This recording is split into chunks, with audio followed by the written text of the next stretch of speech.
The one show usually has these guests, like someone off Waterloo Road or a bloke who knows shitloads about the history of tarmac. But the other day, there was this bald bloke on, and I was across the room, and I thought, oh, it's Jesper Carrot. Maybe they're doing Golden Balls again. But it wasn't Jesper Carrot, it was Bruce Willis. Bruce Willis, right, had done this film called A Good Day to Die Hard, and it had this brilliant trailer full of like amazing things happening, like explosions and more explosions, which is brilliantly done. All the fire looks hot and everything. Hardly anyone seemed to have seen this Die Hard 5 thing till just before it came out. It was like the film people were keeping it secret, so no one could spoil it for you by saying, hey, it's brilliant, just before you pay to see it. But Matt Baker and Alex Jones had seen it, and they obviously loved it because they kept telling Bruce Willis it was great. And it is absolutely incredible. You've raised the bar as far as action movies are concerned.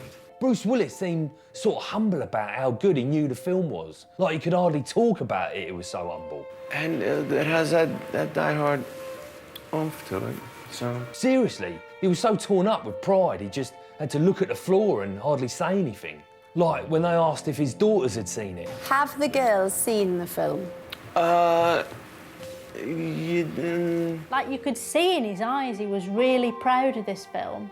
The exciting looking film where he machine guns all the terrorists for like the 5th time, which looks brilliant. He's managed to make the same film 5 times without dying on the inside, or looking like he doesn't really have much enthusiasm for the whole fucking thing anymore and just wishes it would stop. That's not what he looks like. Matt Baker, right, introduced a clip from Moonlighting, and you could tell Bruce was excited. A lot of people will remember you from Moonlighting back in '85. It kind of launched you, didn't it? Let's just remind ourselves, for all those that may have forgotten. Here we go. Moonlighting looked brilliant, sort of effervescent, like full of life, but not as good as the new film that looks amazing with all the stuff that blows up and the exciting shooting and everything, and all the computerised pictures where everything explodes and the big writing and the banging and the booming sounds. In terms of noise alone, it's probably the best film ever. Later they mentioned Bruce's singing career when he did Under the Boardwalk, and he was chuffed they brought that up. You should sing Under the Boardwalk. Oh, well... They showed a bit of it, actually, all that entertaining footage of him singing these classic songs in front of some black blokes in the 80s. It was great. Not as great as the film he's done that looks really incredible with all the helicopters and the death in it, obviously because that's amazing.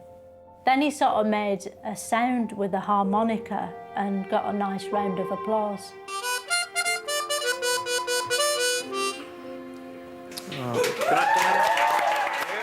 And I thought, oh, he must have overcome something. That's why they're being nice. Good for you, Bruce. Hope the film makes loads of money. I really do, because it looks good, that film, with all the amazing explosions and the shooting in it and the helicopter and everything. And then him killing people, like really killing lots of people with guns, like people were mums and dads in histories. And he just mows them all down because they're sort of bad, probably. I don't know, I haven't seen it. But I expect they are, otherwise he's a fucking murderer.